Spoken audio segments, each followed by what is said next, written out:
Hi guys, welcome to the Pakistani family entertainment. तो कैसे हैं आप? मेरा नाम है खुर्रम और मेरा नाम है वजह। तो भाई साहब, भारत में इलेक्ट्रिक हाईवे का काम दिन रात एक करके होता देख पाकिस्तानियों की निकल गई चीखें। इलेक्ट्रिक हाईवे तुझे वैसे पता है? नहीं भाई, ये वो हाईवे है जिसपे भाई इलेक्ट्रिक गाड़ियां चलेंगी और साथ चार्ज भी होंगी। ये हम पाकिस्तानियों के दिमाग से बाहर की बात है। कसम से मैंने तो आज फर्स्ट टाइम सुना है। मतलब भाई गाड़ियां भी चार्ज होंगी उस रोड चलते पे। चलते। ये कैसे यार, ये इंडिया कैसे बना रहा है रोड यार? ये तो वॉच करेंगे, मतलब समझ नहीं आ रही है क्या कि इलेक्ट्रिक रोड। हाँ। कभी मैंने आज फर्स्ट टाइम सुना है। वही ना, तो वॉच पहले कर हाँ, देख लेते हैं आप। नमस्कार, स्वागत है आपका इंडियन यूथ यूट्यूब चैनल में।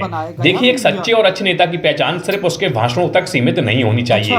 मेरे हिसाब से देश का सच्चा और अच्छा नेता वही होता है जो देश के विकास के लिए काम करे और देश को आगे लेकर जाए। जैसा कि हम जानते हैं कि हमारे नितिन गडकरी साहब शायद देश के उन चुनिंदा नेताओं में से एक हैं जो भारत के विकास में एक नई जान डाल रहे हैं। नितिन जी सिर्फ बोलते ही नहीं बल्कि बोलने से ज्यादा करने पर भरोसा रखते हैं और यही कारण है कि देश की जनता उनके काम की वजह से उन्हें बेहद ज्यादा पसंद भी करती है। शायद आप में से कई सारे लोग भी नितिन गडकरी जी को पसंद करते होंगे। अगर पसंद करते हैं तो नीचे कमेंट बॉक्स में जरूर बताइएगा। फिलहाल आपको बता दें कि रिसेंटली नितिन गडकरी जी ने दिल्ली मुंबई एक्सप्रेसवे पर जाकर दिल्ली मुंबई एक्सप्रेसवे का औचक निरीक्षण किया और वहां 170 प्रति घंटे के हिसाब से गाड़ी चलवाकर उस गाड़ी में बैठकर एक्सप्रेसवे के काम का जायजा लिया और देश के अन्य नेताओं को बता दिया कि सिर्फ एसी में बैठकर देश का विकास संभव नहीं है। इससे यह तो साफ होता है कि नितिन जी वास्तव में एक सच्चे नेता होने की मिसाल हैं, क्योंकि हम सब बड़े अच्छे से जानते हैं कि नितिन गडकरी साहब देश के विकास को और ज्यादा बूस्ट देने के लिए नए नए हाईवे और नए नए एक्सप्रेसवे बनवा रहे हैं। और अब नितिन जी देश को एक ऐसा हाईवे देने जा रहे हैं जो सिर्फ भारत के लिए नहीं बल्कि पूरी दुनिया के लिए एक सपने जैसा है। जी हाँ, नितिन गडकरी जी देश को पहला फुली इलेक्ट्रिफाइड हाईवे देने जा रहे हैं जो दिल्ली से जयपुर के बीच बनाकर तैयार किया जाएगा। तो आइए जानते हैं कि कैसा होगा यह हाईवे, क्या जरूरत है इस हाईवे को बनाने की और सबसे बड़ी बात की है हाईवे कैसे काम करेगा। आपको बता दें कि इलेक्ट्रिक हाईवे को किसी पारंपरिक हाईवे से अलग बनाने की जरूरत नहीं होती, यानी एक ही हाईवे पे नॉर्मल गाड़ियां और इलेक्ट्रिक गाड़ियां चलाई जा सकती हैं। हालांकि जहां पेट्रोल डीजल से चलने वाली गाड़ियों को हाईवे में बीच में ही ईंधन भरने के लिए रुकना पड़ता है, वहीं इलेक्ट्रिक हाईवे पर चलने वाली ई व्हीकल्स को इस समस्या से नहीं जूझना पड़ता। ऐसे हाईवे में ई कार, ई ट्रक या फिर ई बस के लिए ऐसे इंतजाम किए जाते हैं जो सड़क पर चलते चलते चार्ज हो जाएं। इससे समय के साथ साथ दुर्घटनाओं में भी भारी कमी आती है। तो आइए अब हम यह जानते हैं कि इलेक्ट्रिक हाईवे में किस तकनीकी का उपयोग किया जाता है जिससे कि गाड़ियां चलते चलते चार्ज हो जाती हैं। आपको बता दें कि अभी तक इलेक्ट्रिक हाईवे में किसी वाहन को चार्ज करने में 3 तरह की तकनीकों का इस्तेमाल किया जाता है। इसमें पहली तकनीक है कंडक्शन मॉडल। इस तकनीक में गाड़ियों को चार्ज करने वाली सड़कें बनाई जाती हैं। इनमें गाड़ियों के कॉन्टैक्ट आर्म नीचे की तरफ लगे होते हैं और इस सड़क से चार्जिंग लेकर चलते हैं। इस तकनीक को कंडक्शन मॉडल कहा जाता है। हालांकि इसके लिए इलेक्ट्रोमैग्नेटिक करंट पैदा करने वाली खास सड़कों के निर्माण की जरूरत होती है जिन्हें बनाने में बहुत ज्यादा खर्च आता है, इसलिए इस तकनीक को उतना ज्यादा नहीं अपनाया गया। इसके बाद जो दूसरी तकनीक है वो है इंडक्शन मॉडल। इस तकनीक में वाहन को चार्ज करने के लिए किसी भी तरह के कॉन्टैक्ट आर्म यानी कि किसी भी तरह के संपर्क की जरूरत नहीं होती।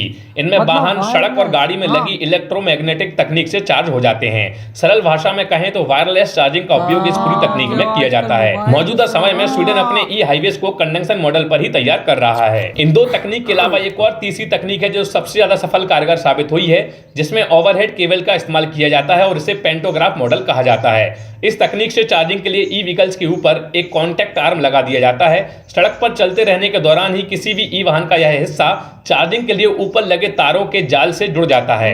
इससे गाड़ियां हाईवे पर चलते हुए लगातार चार्ज होती रहती हैं। मौजूदा समय में जर्मनी अपने इलेक्ट्रिक सड़कों पर इसी तकनीकी का इस्तेमाल कर रहा है और ज्यादातर देश इसी तकनीकी का सहारा ले रहे हैं और विशेषज्ञों का मानना है कि भारत के लिए पेंटोग्राफ मॉडल सबसे बेहतर है, क्योंकि यह काफी हद तक भारत के रेल नेटवर्क की तरह ही है और इस पूरी पेंटोग्राफ तकनीक में ऊर्जा की खपत के साथ साथ पैसों की भारी बचत भी होती है। आपको बता दें कि स्वीडन ने सबसे पहले 2018 में दुनिया की पहली इलेक्ट्रिफाइड सड़क बनाई थी जिसमें कार और ट्रक की बैटरी चलने के दौरान ही चार्ज हो जाती है। इसके अलावा जर्मनी, ब्रिटेन, अमेरिका भी तेजी से इलेक्ट्रिफाइड एक्सप्रेसवे बनाने पर काम कर रहे हैं। दुनिया के बड़े बड़े देश इलेक्ट्रिफाइड हाईवे को बनाने में इसलिए जोर दे रहे हैं क्योंकि भारत के साथ साथ पूरी दुनिया का मानना है कि इलेक्ट्रिक व्हीकल्स ही अब भविष्य है, क्योंकि मौजूदा हालत से यह साफ है कि भविष्य में तेल की ज्यादा खपत प्रकृति के साथ साथ मानव जीवन के लिए एक बड़ा खतरा साबित हो सकती है। इसलिए पूरी दुनिया में इलेक्ट्रिक व्हीकल्स और इलेक्ट्रिक हाईवे को लागू करने पर जोर दिया जा रहा है और भारत में भी जो नए नए हाईवे या एक्सप्रेसवे बन रहे हैं उनका निर्माण इस टेक्नोलॉजी के साथ किया जा रहा है ताकि भविष्य में आसानी से इन एक्सप्रेसवे हाईवे को इलेक्ट्रिक हाईवे में कन्वर्ट किया जा सके। आपकी जानकारी के लिए बता दें कि भारत में बन रहे दुनिया के सबसे बड़े एक्सप्रेसवे मतलब कि दिल्ली मुंबई एक्सप्रेसवे में इलेक्ट्रिक व्हीकल्स के लिए एक अलग से लाइन बनाई जा रही है, जिसमें इलेक्ट्रिक व्हीकल्स का ट्रायल किया जा सकता है। और वास्तव में अगर नितिन गडकरी जी हमारे देश के लिए ऐसे ही काम करते रहे तो जल्दी भारत में एक नहीं कई इलेक्ट्रिक हाईवेज होंगे। आप इसके बारे में क्या सोचते हैं, आपको क्या लगता है, कमेंट बॉक्स में जरूर बताइएगा, अपनी राय जरूर दीजिएगा। और आप नितिन गडकरी जी के काम से कितने प्रभावित हैं यह भी बताइएगा। इसके अलावा अगर यह वीडियो आपको पसंद आया, भाई ऐसा वजीर जिसको मिल जाए वो और क्या मांगे यार, ऐसा कि यूरोप को टक्कर दे रहे हैं। वही तो भाई साहब, जो चीजें इस टाइम यूरोप में नहीं आई वो भारत ला रहा है अपने देश में भाई साहब। ये देखना यार, ये इंडिया के वजीर कुछ अलग ही सोच रखते हैं इंडिया के लिए यार, कि कहाँ से तरक्की देनी, कैसे इंडिया को यूरोप बनाना है यार। इलेक्ट्रिक हाईवे मतलब के देख, हमने कभी सोचा ही नहीं है कि इलेक्ट्रिक हाईवे है। मतलब क्या भाई साहब, हम क्या हमारे बड़े बड़े वजीर नहीं सोच सकते, पाकिस्तानी तो दूर की बात है। पाकिस्तान अगले 100 बनाना तो दूर की बात, हम अगले 100 साल तक सोच भी नहीं बना भी नहीं सकते। बनाना तो 1000 साल तू कर दे, 1000 साल कर दे, सोचने की बात करो। इन गधों को क्या पता भाई साहब इधर के, क्योंकि यहाँ के तो गधों को यही नहीं पता कि चांद पे कैसे जाते हैं। और जानी तू, इन्होंने चांद खुद बनाया हुआ है भाई पाकिस्तान को, चांद पे क्या जाएंगे।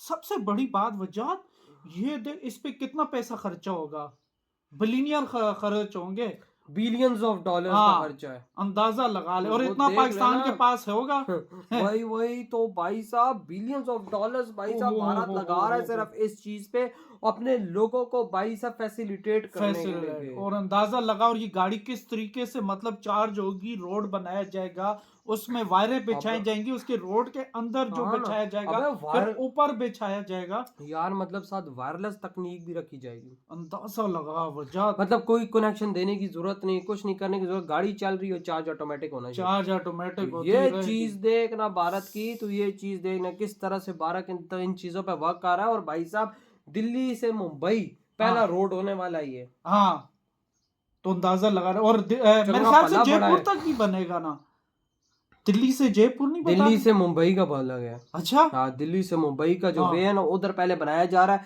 7 ट्रायल्स होंगे, ट्रायल्स होने के बाद फौरन खोल दिया जाएगा इलेक्ट्रिक व्हीकल्स के लिए, क्योंकि इस टाइम इंडिया के अंदर इलेक्ट्रिक व्हीकल्स बहुत पड़ी हैं। पाकिस्तान में तो नाम नहीं, क्योंकि पाकिस्तान में अगर इलेक्ट्रिक गाड़ी हो तो वो भाई 3 करोड़ 4 करोड़ रुपए की तो वो ले कोई नहीं सकता। और पाकिस्तान में ज्यादा जो है मतलब नॉर्मल ही लोग रहते हैं, अमीर शमीर इतने नहीं रहते। लाला आटे के पीछे लाइनें लगी पड़ी हैं, तो भाई साहब क्या लोग लेगा। लेकिन इंडिया में इलेक्ट्रिक गाड़ियों की भरमार होती और सस्ती भी है, 3 से 4 लाख, 5 लाख, 5 लाख, 8 लाख, 10 लाख, चलो ये कर लो। वही ना, तो ये इलेक्ट्रिक गाड़ी। और पाकिस्तानी चलो सस्ती से सस्ती भी ले आएंगे तो 1.5 से 2 करोड़ की गाड़ी, तो 1.5 से 2 करोड़ कहाँ, और चलो 4 से 5 लाख। हाँ चलो उसको 3 दफा भी हम करते हैं तो 20 लाख 25 लाख बनता है। लेकिन 20-25 लाख और 1.5 करोड़ तो ये वाकई का फर्क है भाई। लेकिन नितिन गडकरी जी तो यार वाकई कमाल के वजीर हैं यार। ये देना इंडिया के लिए क्या सोच रहे हैं के भारतीय के दिल में अपना देश पसंद, और भारत को ऊपर ले जाए, वो बंदा हो, कसम से वो कोई भी हो ना बंदा, वो भारत को ऊपर ले जाने के लिए सोचता है, और हम पाकिस्तान को नीचे ले जाने के लिए सोचते हैं। ये बात तो यार आपके क्या थॉट है भारत के इस प्रोजेक्ट के बारे में, जिसमें दिन रात एक करके वाकई भाई साहब इधर ही वीडियो तुम करते तो